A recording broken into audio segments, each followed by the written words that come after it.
कालविद कार्य साध्येत अर्थात समय को जानने वाला अपने कार्य को साधने में सफल रहता है। चाणक्य नीति चाणक्य द्वारा रचित एक नीति ग्रंथ है। इस पॉडकास्ट में हम उन नीतियों पर चर्चा करते हैं। दोस्तों, मैं हूं किरण और आप सुन रहे हैं चाणक्य नीति। लेटेस्ट अपडेट मिस न करने के लिए पॉडकास्ट पे दिए गए बेल आइकॉन को जरूर दबाएं। तो सुनते रहे चाणक्य नीति।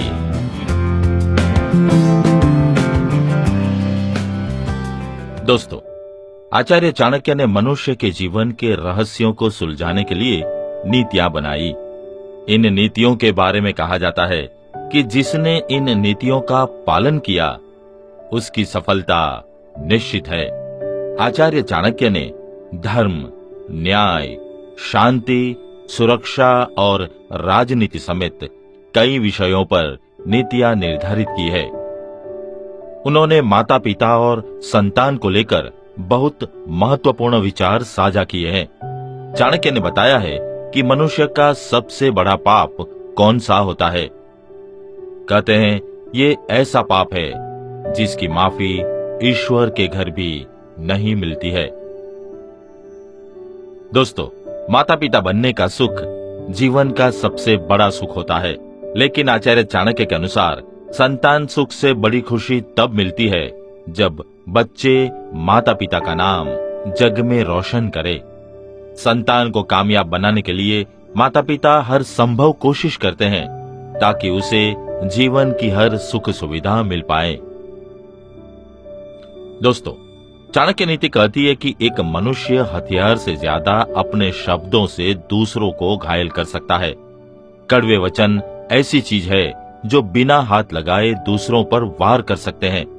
आचार्य ने एक कथन में कहा है, जो व्यक्ति माता पिता के लिए अपनी जुबान की ताकत का इस्तेमाल करता है उससे बड़ा पाप जीवन में कोई नहीं है। इस कथन का अर्थ है कि माता पिता के लिए अपशब्द बोलने वाला इंसान महापापी कहलाता है।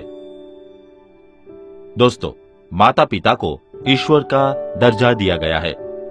माता पिता अपने बच्चे की खुशी के लिए पूरी जिंदगी झोंक देते हैं। आचार्य ने बताया है कि जिस तरह तीर से निकला बाण वापस नहीं लौटता, उसी प्रकार जुबान से निकले शब्द कभी वापस नहीं लिए जा सकते। अक्सर व्यक्ति क्रोध में माता पिता को जो भी कड़वे वचन बोल देता है, जब चीजें नॉर्मल हो जाती है तो व्यक्ति के पास पछताने के अलावा कुछ नहीं बचता। याद रखें, हमारा एक गलत वाक्य या शब्द उनके दिल को गहरी ठेस पहुंचा सकता है। ऐसे में अगर वो माफ भी कर दें, लेकिन ईश्वर कभी इस गलती को माफ नहीं करता है। आइए इसके अनुसंधान में एक छोटी सी कहानी सुनते हैं। गुरु ज्ञानेश्वर का आश्रम उसके जमाने में बहुत प्रसिद्ध था। उनके यहाँ हजारों छात्र विद्या अध्ययन करने के लिए आया करते थे। एक दिन गुरुजी ने देखा कि उनके कुछ शिष्यों में एक दूसरे के लिए ईर्ष्या का स्वभाव झलक रहा है। उन्होंने अपने शिष्यों को अपने पास बुलाया और उन्हें आदेश देते हुए कहा, कल प्रवचन के समय तक आप सभी अपने साथ बड़े बड़े आलू लेकर आएं और अपने सभी आलुओं में उन व्यक्तियों का नाम लिखे जिनसे आप ईर्ष्या करते हैं। अगली सुबह प्रवचन के समय सभी के हाथों में आलू थे। किसी के हाथों में 5 तो किसी के हाथों में 6-7 आलू और सभी में ईर्ष्या करने वाले व्यक्तियों के नाम लिखे हुए थे। तभी गुरु ने कहा, शिष्यों, ये सब आलू आप स्वयं को 7 दिनों तक के लिए भेंट करें। आप जहां भी जाएं, ये आलू अपने साथ होने चाहिए। इसीलिए खाते पीते, सोते जागते हर समय ये सब्जी आपके साथ रहनी चाहिए। सभी शिष्य गुरुजी की इस बात से चकित थे, लेकिन गुरु का आदेश तो उन्हें मानना ही था। वे अब जहां भी जाते आलू को हमेशा अपने साथ रखते। लेकिन 3-4 दिनों के बाद आलू से सड़ने की बदबू आने लगी। सभी उस बदबू से बहुत परेशान थे और 7 दिन बीतने का इंतजार कर रहे थे। जैसे ही 7 दिन की अवधि समाप्त हुई, सभी अपने गुरु के पास गए और आलू के ईर्ष्या वाले पाठ का सार समझाने को कहा। गुरु ने शिष्यों को समझाते हुए कहा, शिष्यों, जब 7 दिन में ही आलू से बदबू आनी शुरू हो गई है और आपको ये बोझ लगने लगा है, तो जरा सोचिए कि आप अपने जिन मित्रों से, जिन व्यक्तियों से ईर्ष्या करते हैं, उनका कितना बड़ा बोझ आपके मन पर रहता होगा।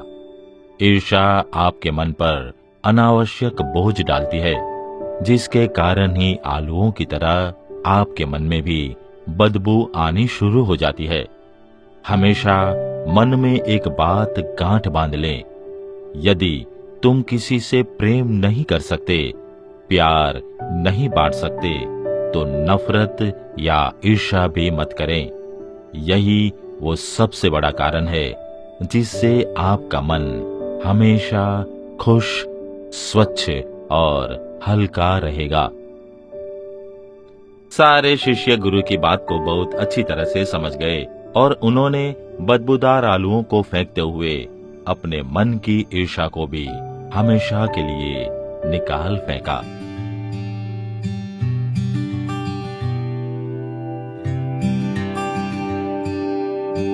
दोस्तों, आज के एपिसोड में बस इतना ही। अगले एपिसोड में फिर मुलाकात होगी, फिर बातें होगी चाणक्य नीति पर। तब तक के लिए नमस्कार।